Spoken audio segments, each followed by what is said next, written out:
नमस्कार. सूर्यबाईंच्या वर्गामध्ये आपल्या सर्वांचे मनपूर्वक स्वागत आहे. आजच्या माझ्या तासाला आपण पाहणार आहोत महाटीईटीला म्हणजे महाराष्ट्र राज्य शिक्षक पात्रता आणि अभियोग्यता परीक्षेला हे आलेखावर 2 प्रश्न हमखास येतात. तर त्या प्रश्नांचा आज आपण अभ्यास करणार आहोत. या 2 प्रश्नांमध्ये एक प्रश्न हा नेहमी शेकडेवारीवर असतो आणि एक प्रश्न जो असतो तो सरासरीवर. असे 2 प्रश्न 2 मार्काला येतात. अगदी सोपे प्रश्न आहेत. पाहूया आपण कसा आलेख सोडवायचा. आणि हे आलेखावरचे 2 प्रश्न हा तुम्हाला मी आलेख इथे मोठा काढून दाखवलेला आहे. हा जो आलेख आहे हा वाय अक्ष आहे आणि हा आडवा जो आहे तो एक्स अक्ष आहे. प्रमाण त्यांनी दिलंय. वाय अक्षावरचं नेहमी प्रमाण घ्यायचं असते 1 सेंटीमीटर बरोबर 20 विद्यार्थी संख्या. इथे 20 लिहिलंय म्हणजे विद्यार्थी संख्या. म्हणजे 1 सेंटीमीटर हे अंतर असते त्याच्याबरोबर 20 ची संख्या ठेवलेली आहे. 20 40 20च्या पट्टीमध्ये 20 40 60 80 100 120 हे वाय अक्षावर घेतलेलं प्रमाण आहेत. आणि 4 वर्ग दिलेत ए बी सी आणि डी. हे 4 जे वर्ग दिलेले आहेत ए वर्ग बी वर्ग सी वर्ग आणि डी वर्ग. यापैकी ए वर्गाची टक्केवारी उपस्थिती जी आहे त्या वर्गाची ती आहे 60. हे शेकड्यामध्ये प्रमाण दिलेलं आहे. बी वर्गाची उपस्थिती दाखवली त्यांनी 80 आणि सी ची दिलेली आहे ही दोघांच्या मध्ये आहे 60 आणि 80च्या मध्ये आहे म्हणजे 70 आहे.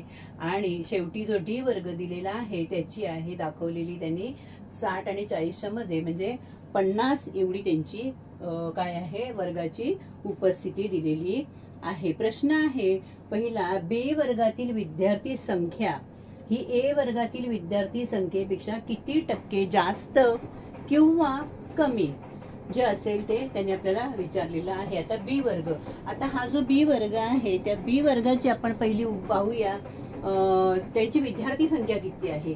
आता बी वर्गाची विद्यार्थी संख्या किती आहे 80 आहे. इथे लिहून घेऊया आपण बी वर्गाची उपस्थिती संख्या. बी वर्गाची विद्यार्थी संख्या किती आहे 80 80%. आणि ए वर्गाची आहे ए वर्गाची विद्यार्थी संख्या आहे 60.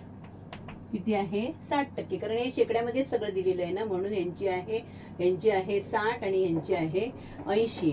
बरं 60तून आपण 80 वजा केले 80 मोठ्या संख्येतून लहान संख्या वजा करायची. उत्तर किती आलं 20 आलं बरोबर. आता 20 म्हणजे हे काय आलं ह्या 80तून 60 मी वजा केले 20. उत्तर आपल्याला त्याने टक्क्यामध्ये काढायला सांगितलेलं आहे. म्हणजे आपल्याला काय करायचंय शेकडा काढायचंय. मग शेकडा काढण्यासाठी शेकड्याचं सूत्र काय आहे ते वापरायचं. जे उत्तर 20 आलेलं आहे त्या 20ला शेकडे काढायचे पर्सेंटेज म्हणून त्याला 100 ने गुणायचं. प्रश्न आहे बी वर्गातील विद्यार्थी संख्या ए वर्गातील विद्यार्थी संख्येपेक्षा किती टक्के जास्त किंवा कमी आहे. आता अर्थातच आपल्याला समजलंय बी वर्गाची विद्यार्थी संख्या जास्त आहे. कितीने 20 ने.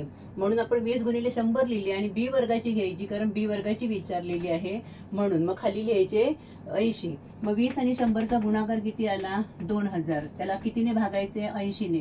उत्तर सोपं करून घेण्यासाठी शेवटचे 2 शून्य काढून टाकूया आणि 8ने 200ला भाग लावूया. पहिला 8चा पाडा 20 पर्यंत म्हणूया म्हणजे 8 1 8 8 2 16. 20तून 16 गेले राहिले 4. 4वर हा 0 म्हणजे 40 8 45. किती उत्तर आलं 25%. आहे ना सोपं. जास्त वेळ नाही तर मी समजावते म्हणून वेळ लागलं. नाहीतर आपण डायरेक्ट काय करायचंय बी वर्गातून ए वर्गाची संख्या वजा केली उत्तर 20 आलं. त्या 20ला शेकड्याने गुणलं आणि भागिले ज्या वर्गाची विद्यार्थी संख्या तुम्हाला कमी की जास्त काढायची ते खाली ठेवायचं पट. या दोघांचा गुणाकार केला आणि त्याला काय केलं मी 200ला 8ने भाग लावल्यावर उत्तर आलं 25. तर बी वर्गातील विद्यार्थी संख्या ही ए वर्गातील विद्यार्थी संख्येपेक्षा 25% जास्त आहे हे आलेलं आहे उत्तर. आलं लक्षात.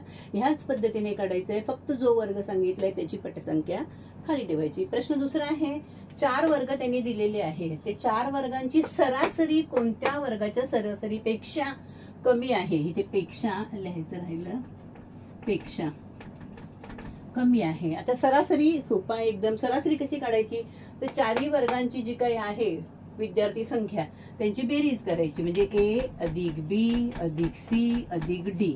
आता ए ची किती आहे 60, बी ची आहे 80, सी ची किती आहे 70 आणि डी ची किती आहे 50. चौघांची करायची बेरीज, 4 शून्य आहेत ना, शून्य लिहायचं आणि पुढच्या दशकांची बेरीज करायची. 7 आणि 5 12, 12 आणि 8 20, 20 आणि 6 26. किती आलं उत्तर? 260. आता 260 हे काय झाली? चौघांची मिळून सरासरी झालेली आहे, बेरीज झालेली आहे. सरासरी कशी काढायची?